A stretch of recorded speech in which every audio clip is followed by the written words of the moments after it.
অনেকে প্রশ্ন করেন, জানতে চান যে 2025 সালের মুহররম মাসের রোজা ইংরেজি মাসের কোন কোন তারিখে রাখতে হবে। তাদের উদ্দেশ্যে বলবো, 2025 তারিখ মুহররম মাসের যেই রোজা রাখবেন, মুহররম মাসের 10 তারিখ, সেটা হলো জুলাই মাস। চলমান যে জুলাই মাস, জুলাই মাসের 4 তারিখ, জুলাই মাসের 4 তারিখ 2025 সাল।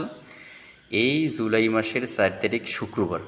এই শুক্রবার রাতে ভাত খাবেন যারা 2টি রোজা রাখতে চাচ্ছেন। তো শনিবার একটা রোজা রাখবেন এবং রবিবার একটা রোজা রাখবেন। 2025 সালের মুহররম মাসের রোজা যারা রাখার ইচ্ছুক, তারা হলো গিয়া জুলাই মাসের 4 তারিখ 2025, এই শুক্রবার, ওই দিন শুক্রবার রাতে ভাত খাবেন, শনি এবং রবিবার 2টি রোজা রাখবেন ইনশাআল্লাহ। এই রোজার বিনিময়ে আল্লাহ পাক যে জাযা দিবেন, ফল দিবেন, সেটি হলো, আল্লাহ রাসূল সাল্লাল্লাহু আলাইহি ওয়াসাল্লাম বলেছেন, 1 বছরের গুনাহ আল্লাহ পাক ক্ষমা করে দেবেন। আল্লাহ তাআলা আমাদের সকলকে এই আমল করার তৌফিক দান করেন।